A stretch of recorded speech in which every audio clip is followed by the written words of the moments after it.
দুজনে কথা বলছেন তখন পাশের প্লেটে এটা কোন ভাষা সেটা তো আমরা বুঝতেই পারছি। সুভাষিসদা যদি একটু না, আমি এই দুটো জিনিসকেই অ্যাড্রেস করতে যিনি প্রশ্ন করেছেন থ্যাঙ্কস টু হিম। পয়েন্টটা হচ্ছে, প্রথম কথা হচ্ছে পিছনে ইসলামিক স্ক্রিপ্টস, ঠিক আছে? এই ধরনের জিনিস বিভিন্ন দেশে না খুব, মানে আরব, সৌদি আরবিয়া বা কাতার, ইরান, এইসব জায়গায় খুব দেখা যায় ঘরের মধ্যে এরকম বিভিন্ন রকম স্ক্রিপ্টস ঝোলানো আছে, এবং সেটা বাংলাদেশেও হতে পারে, অস্বীকার করার কিছু নেই। কিন্তু উনি যে চুপ আছেন, এই যে কোয়েশ্চেনটা এসছে, তাতে একটা খুব সুন্দর এক্সপ্লেনেশন হতে পারে, voice is identification mark. Actually উনি ভয়েসটা যদি পিচ চেঞ্জ করে বলেও থাকেন, বা এখানেও যদি অন্য কোনো পিচ ফেলার চেষ্টা করেন, উনি আবার ট্র্যাপড হয়ে যাবেন। এবং এটা উনি খুব ভালো মতনই জানেন যে আমার মাল্টিপল ট্র্যাপিং লেয়ারে এবার আমি পড়ে গেছি। উনি যা বলবেন, উনি হাত দেখান, উনি এরকম দেখান না, আর কিছু করতে হবে, উনি এরকম দেখান, উনি যা বলবেন, what ever he Sage he does. হাতের আঙুলটা কি এই মুহূর্তে কাটা মনে হচ্ছে? তো পিঠের উপর হাতটা রাখা, কিচ্ছু হাতের আঙুল কাটাটা না, তার থেকেও বড় জিনিস হচ্ছে উনি দেখো, একটা ফটোগ্রাফ যখন হয় না, একটা ফটোগ্রাফ যখন ওঠে, একটা মানুষের হাইট ধরে নেওয়া যায়, there is a science behind it, ঠিক আছে? এবার যদি এই মানুষটার একটা ফটোগ্রাফ হয়েছে, এই ভিডিও আছে, এই ভিডিও থেকেও এই মানুষের প্রবাবল হাইট আর উনার প্রবাবল হাইট আর অরিজিনাল ডালিমের কত হাইট হতে পারে, সেই জিনিসের ইকুয়েশনও তৈরি করার লোক ভারতবর্ষে আছে। This is science. আমি বিজ্ঞানকে অস্বীকার করতে পারি না। উনি বিজ্ঞান, একদম আমরা যে কথাগুলো বলেছিলাম সেই কথাটাই প্রমাণিত হলো। এবং আপনাদেরকে আরো একবার বলবো, আজ তাক বাংলা ভুয়ো খবর করে না, ভুয়ো খবর দেয় না, সত্যের পথে থাকে, এবং আমরা সত্যি কথা বলি। এবং এটাও কিন্তু আরও একটা প্রমাণ যে 6ই জানুয়ারি আমরা যে প্রমাণটা দিয়েছিলাম, আজকে এই ব্যক্তি যিনি ভুয়োর মেজর ডালিম, তিনি কিন্তু মেনে নিয়েছেন যে তিনি মেজর ডালিম নন, এটা প্রমাণিত। এবং আজ তাক বাংলা যে সত্যি খবর করে, এটাও কিন্তু প্রমাণিত হয়ে গেল। আমি সুভাষিসদার কাছে জানতে চাইবো, সুভাষিসদা, উদ্দেশ্যটা কি এই ব্যক্তিকে সামনে আনার? দেখো, এটা this is very serious, this is extremely serious. এটা আমি বলছি, বাংলাদেশ এখন কি অবস্থান দিয়ে যাচ্ছে সেটা একটু বুঝতে হবে।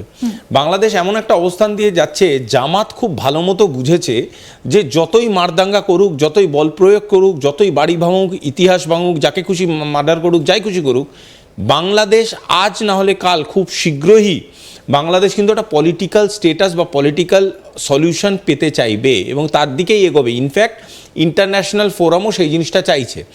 যখন বাংলাদেশ পলিটিক্যাল সলিউশনের দিকে এগোবে, তখন মেজর পলিটিক্যাল পার্টি হিসেবে আওয়ামী, বিএনপি, এরা সবাই কন্টেস্ট করবে, এনপি সবাই কন্টেস্ট করবে, এরা জামাতও হয়তো কাউকে অ্যালাই করে কন্টেস্ট করবে। কিন্তু এই যে বড় বড় পলিটিক্যাল পার্টিগুলো আছে, এদের সবার একটা করে ফেস আছে, ভালো করে বুঝবে, এদের সবার একটা করে ফেস আছে, যাকে জাতীয় স্তরে তাদের ন্যারেটিভ দিয়ে রিপ্রেজেন্ট করানো যাবে এবং লড়ানো যাবে। কিন্তু জামাতের সে অর্থে কোনো ফেস নেই। তাই জন্যে জামাত এই কোথা থেকে এই বিরিঞ্চি বাবাকে ধরে এনেছে, এনে একে নিয়ে ফেস বানাবার চেষ্টা করছে। এবার এর সাথে আরেকটা ইকুয়েশন মেলাও।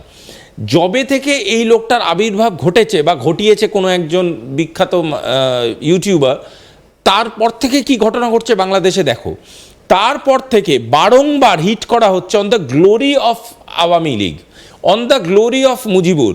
বারবার মুজিবুর রহমান যে বাজে লোক, মুজিবুর রহমান খারাপ লোক, বাংলাদেশের জন্য খারাপ কাজ করেছে, এটা বলে একটা এমন ন্যারেটিভ সেট করা হচ্ছে যে মুজিবুর রহমানের যারা হত্যাকারী ছিল তারা অ্যাজ ইফ দেশনায়ক ছিল, সূর্য সন্তান, তারা অ্যাজ ইফ দেশনায়ক ছিল।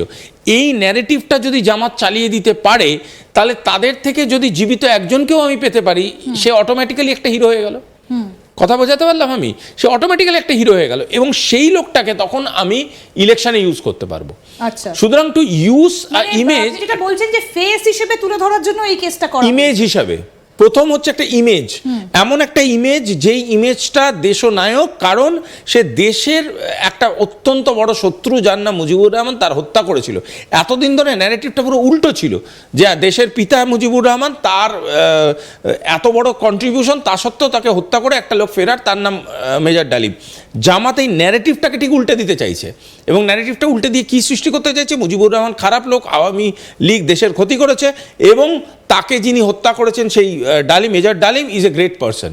এবং তুমি যদি ইন্টারভিউটাও দেখো, ইন্টারভিউটা বারবার করে যদি চালাতে পারো, বুঝতে পারবে এই ইন্টারভিউতে উনি কিন্তু একবারও উনার প্রফেশনাল মিলিটারি লাইফ নিয়ে কথা বলেননি। না, তার থেকেও বড় জিনিস যেটা উনি বলেছেন, he spoke like a political spokes person.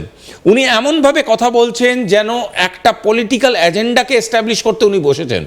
যদি পলিটিক্যাল এজেন্ডাকে যদি উনি এস্টাবলিশ করতে বসে থাকেন, তার মানে উনার ইন্টেনশনটা কিন্তু ছিল যে পলিটিক্যাল গ্লোরি বা গরিমা যেটা তৈরি করেছিলেন মুজিবুর রহমান, সেইটাকে নষ্ট করবেন।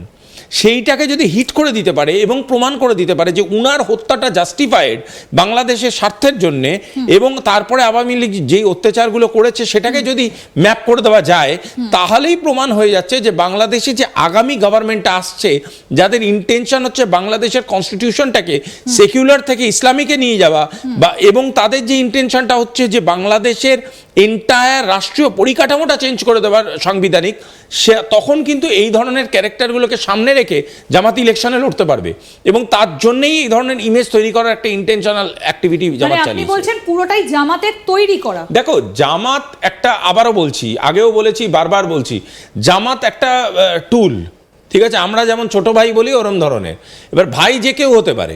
পয়েন্টটা হচ্ছে জামাতের পিছনে কোনো একটা রাষ্ট্রীয় শক্তি কাজ করতে পারে, জামাতের পিছনে কোনো দেশের অসাধু শক্তি কাজ করতে পারে, জামাতের পিছনে কোনো ফান্ডিং এজেন্সিস কাজ করতে পারে। প্রচুর corporate agency all over the world আছে যারা ইনভেস্ট করে দেশের সরকার ফেলে দিতে আর তৈরি করতে। আজকে ডেটে এটা আমরা সবাই জানি। সুতরাং এরকম বহু শক্তি এই জামাতকে ফান্ড করতে পারে। আমরা আরেকবার শোনাই এই যে এই ব্যক্তির সম্পর্কে কি তথ্য উঠে আসছে, মানে এই যে আসল ব্যক্তি নয়, চাপে পড়লে বা ফেসে গেলে কতটা সত্যি বেরোয়। আসুন আরেকবার শোনাই আপনাদের। মিনহাজ ভাইয়ের সাথে দীর্ঘদিনের পরিচয়, একসাথে প্রবাসেও ছিলাম। সবাই যেটা ভুল বুঝতেছে যে উনি মেজর ডালিম, আসলে উনি মেজর ডালিম না। আর উনি সাদা মনের একজন মানুষ, ভালো মানুষ। আসলে ওনার বিরুদ্ধে যে অপপ্রচার চলছে এটা আসলে কোনো যুক্তিযুক্ত বা কোনো ভালো কোনো কিছু না। ভালো থাকবেন সবাই। মিনহাজ ভাইয়ের সাথে দীর্ঘদিনের পরিচয়, একসাথে প্রবাসেও ছিলাম। সবাই যেটা ভুল বুঝতেছে যে উনি মেজর ডালিম, আসলে উনি মেজর ডালিম না। আর উনি সাদা মনের একজন মানুষ, ভালো মানুষ। আসলে ওনার বিরুদ্ধে যে অপপ্রচার চলছে এটা আসলে কোনো যুক্তিযুক্ত বা কোনো ভালো কোনো কিছু না। ভালো থাকবেন সবাই।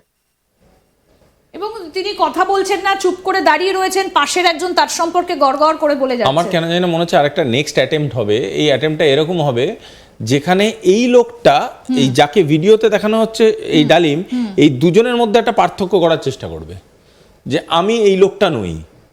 মানে একটা বলছে যে আমায় এটা ইন্টেনশনালি করিনি, আমার এই নেই, এটা হলো তো এই লোকটাই এই লোক নই।